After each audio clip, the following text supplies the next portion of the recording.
Jupiter हमारे solar system का सबसे बड़ा और सबसे खतरनाक प्लेनेट है, जिसके अंदर भी खतरा और बाहर भी जुपिटर के पास सबसे बड़ी मैग्नेटिक फील्ड है, सबसे बड़े तूफान है और सबसे बड़े चांद भी जुपिटर के पास ही हैं। आज हम इस वीडियो में जुपिटर के चांद के बारे में जानने वाले हैं। सन 18 अक्टूबर 1989 में गैलीलियो नाम के स्पेसक्राफ्ट को लॉन्च करते हैं, जिसके साथ वो एक बड़े से प्रोब को भी अटैच कर देते हैं। उस प्रोब का काम था जुपिटर के अंदर जाना और ये पता लगाना कि जुपिटर के अंदर आखिर क्या है।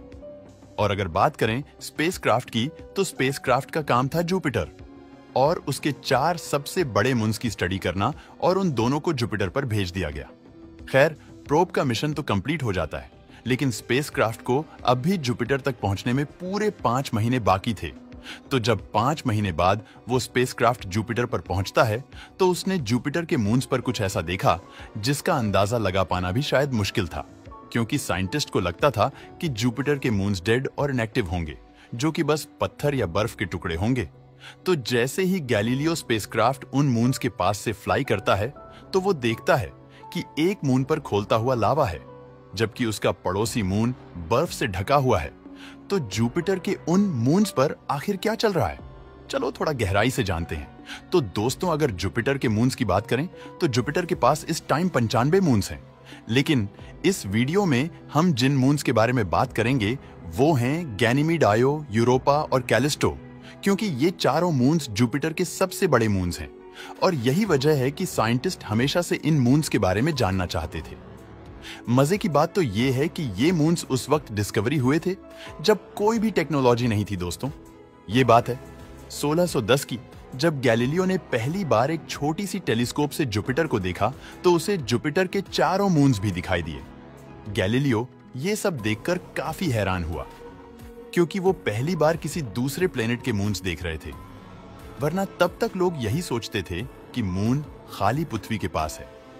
खैर, इन मून्स को सबसे पहले गैलीलियो ने डिस्कवरी किया, तो स्पेसक्राफ्ट का नाम गैलीलियो स्पेसक्राफ्ट इसी वजह से रखा गया था। अब टॉपिक पर वापस आते हैं दोस्तों। जब गैलीलियो स्पेसक्राफ्ट जुपिटर के पास पहुंचा, तो उसने जुपिटर की खतरनाक रेडिएशन का सामना किया, क्योंकि जुपिटर के ऊपर इतनी खतरनाक रेडिएशन है कि वहां मशीन्स भी सरवाइव नहीं कर पाती। तो गैलीलियो जुपिटर का ऑर्बिट कुछ ऐसे कर रहा था कि पहले वो जुपिटर के ऑर्बिट के अंदर जाता, फिर बाहर जाता, फिर अंदर जाता, फिर बाहर जाता, और ऐसे कर करके ही उसने जुपिटर के 4 सबसे बड़े मून्स के पास से भी फ्लाई किया। तो दोस्तों, जिस मून के पास से गैलीलियो ने सबसे पहले फ्लाई किया वो था गैनीमीड। तो दोस्तों, जब गैलीलियो गैनीमीड के पास से गुजरा, तो उसने कुछ ऐसा देखा जो कि बिल्कुल अनएक्सपेक्टेड था। दोस्तों, गैनीमीड हमारे सोलर सिस्टम का सबसे बड़ा चांद है, जो कि साइज में मरकरी और प्लूटो से भी ज्यादा बड़ा है। जब गैलीलियो ने गैनीमीड के पास से फ्लाई किया, तो उसने ये कंफर्म किया कि गैनीमीड के पास अपनी एक मैग्नेटिक फील्ड है, जो कि गैनीमीड खुद बना रहा है। अब ये काफी इंटरेस्टिंग बात है, क्योंकि मैग्नेटिक फील्ड ही एक ऐसी चीज है जो कि हमें सूर्य से आने वाली खतरनाक सोलर विंड से बचाती है। और मैग्नेटिक फील्ड एक ऐसा कंपोनेंट है जो कि लाइफ के लिए बेहद जरूरी है। तो गैनीमीड हमारे पूरे सोलर सिस्टम का इकलौता ऐसा चांद है जिसके पास अपनी मैग्नेटिक फील्ड है, और गैनीमीड की क्रस्ट के नीचे समंदर है, जिसे अब तक देखा तो नहीं गया, लेकिन उसके होने के स्ट्रांग एविडेंस मिले हैं। साइंटिस्ट ने देखा कि जब गैनीमीड की मैग्नेटिक फील्ड जुपिटर की मैग्नेटिक फील्ड से टकराई, तो गैनीमीड पर अरोराज दिखाई दिए, जो कि कहीं ना कहीं ये इंडिकेट करते हैं कि गैनीमीड के नीचे पानी है।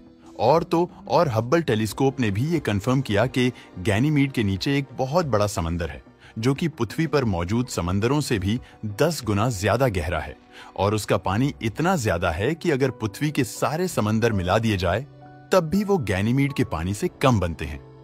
दोस्तों, गैनीमीड के बाद गैलीलियो ने कैलिस्टो के पास से फ्लाई किया और उसकी बहुत सारी डिटेल्स कैप्चर की। तो अगर कैलिस्टो की बात करें, तो कैलिस्टो जुपिटर का दूसरा सबसे बड़ा चांद है।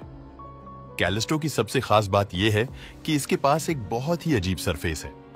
दोस्तों, जब गैलीलियो कैलिस्टो के पास से गुजरा, तो उसने हमें यह बताया कि कैलिस्टो के पास हमारे सोलर सिस्टम की सबसे पुरानी सरफेस है, और इससे पुरानी सरफेस अब तक किसी भी प्लेनेट या मून पर नहीं देखी गई, जिसका अंदाजा आप इस बात से लगा सकते हो कि कैलिस्टो पर हमारे सोलर सिस्टम के सबसे ज्यादा क्रेटर्स यानी गड्ढे हैं, और वो कोई आम गड्ढे नहीं है, क्योंकि अगर हम उन गड्ढे को माइक्रोस्कोपिक लेवल पर देखते हैं तो पता चलता है कि उन गड्ढे के अंदर छोटे छोटे हजारों गड्ढे और हैं जो कि कहीं ना कहीं इस बात की तरफ इशारा करते हैं कि कैलिस्टो का इतिहास बहुत ही भयानक गुजरा होगा।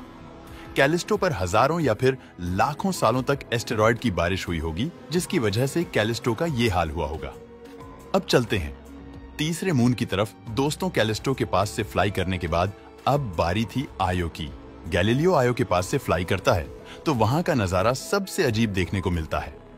इन फैक्ट गैलीलियो ने आयो पर एक ऐसा मंजर देखा जिसे देखने के बाद साइंटिस्ट को यकीन ही नहीं हो रहा था, क्योंकि अब तक डेड मून समझ रहे थे। वो सबसे ज्यादा एक्टिव मून निकलेगा और वह हमारे सोलर सिस्टम की सबसे ज्यादा वॉल्केनिक एक्टिविटी देखने को मिलेंगे। जी हां दोस्तों, आयो जुपिटर का तीसरा सबसे बड़ा मून है। जब गैलीलियो आयो के पास से गुजरा तो उसने देखा कि आयो पर लगभग 400 वोल्केनोज हैं, जो कि हाई एक्टिव हैं। इतने एक्टिव वोल्केनोज आज से पहले किसी भी प्लेनेट या मून पर नहीं देखे गए, क्योंकि आयो का एनवायरनमेंट ऐसा जैसे कोई जहन्नुम हो। आयो पर हर जगह लावा ही लावा है। वहां लावा के बड़े बड़े फव्वारे देखने को मिलते हैं, जिनकी हाइट लगभग 500 किलोमीटर तक चली जाती है, जो कि इतनी ज्यादा हाइट है कि उसे इमेजिन कर पाना भी मुश्किल है। आयो पर जो लावा है वो पृथ्वी के लावा से भी काफी गर्म है, क्योंकि आयो जुपिटर के सबसे पास वाला मून है, जो कि जुपिटर के बहुत ही क्लोज ऑर्बिट करता है। तो चलो अब आगे बढ़ते हैं और चलते हैं चौथे मून की तरफ। दोस्तों, गैलीलियो यूरोपा के पास से फ्लाई किया तो अब यूरोपा के ऊपर जो चीजें देखने को मिली वो इस मिशन की सबसे खास चीजें बनी, क्योंकि यूरोपा पर लाइफ के स्ट्रांग एविडेंस देखने को मिले। और यही वजह है कि यूरोपा को इस मिशन का सुपरस्टार कहा गया। दोस्तों, जब सभी मून्स का चक्कर काटकर गैलीलियो यूरोपा के पास पहुंचा तो उसने देखा कि यूरोपा, जो कि आयो का पड़ोसी है और बाकी मून्स में सबसे छोटा है, उस पर बर्फ की एक चादर है। यानी यूं समझ लो कि यूरोपा ढका हुआ तो बर्फ से है, लेकिन उस बर्फ के नीचे असल में कुछ और नहीं बल्कि पानी है। जी हां दोस्तों, गैलीलियो स्पेसक्राफ्ट ने यह कंफर्म किया कि यूरोपा की सरफेस के नीचे पानी है, क्योंकि अगर हम यूरोपा की सरफेस को गौर से देखते हैं तो वहां पर हमें बड़े बड़े क्रैक्स दिखाई देते हैं, जो कि इस बात का इशारा करते हैं कि यूरोपा की सरफेस यूरोपा से चिपकी हुई नहीं है, बल्कि वो उसके ऊपर तैर रही है। यानी यूरोपा की जो बर्फीली सरफेस है वो असल में सरफेस नहीं है, बल्कि एक चादर है यूरोपा की। वो सरफेस लगभग 20 से 40 किलोमीटर थिक है और अगर उस लेयर को पिघलाकर यूरोपा के अंदर जाया जाए तो वहां एक बहुत ही गहरा समंदर है, जिसका पानी पृथ्वी पर मौजूद सभी समुद्रों से भी 2 गुना ज्यादा है। साइंटिस्ट का यह मानना है कि यूरोपा के ओशियन के अंदर कोई एलियन लाइफ मौजूद हो सकती है, क्योंकि यूरोपा ऊपर से बर्फ से ढका हुआ है, जिसकी वजह से वो हर किस्म की रेडिएशन से महफूज रहता है। तो हो सकता है कि उस समुंदर के अंदर हमें कोई एलियन प्रजाति तैरती हुई नजर आ जाए, और अगर ऐसा हुआ तो ये पहली बार होगा कि पृथ्वी के अलावा लाइफ को कहीं और देखा जाएगा। आज के लिए बस इतना ही। वीडियो पसंद आया हो तो लाइक और शेयर करें।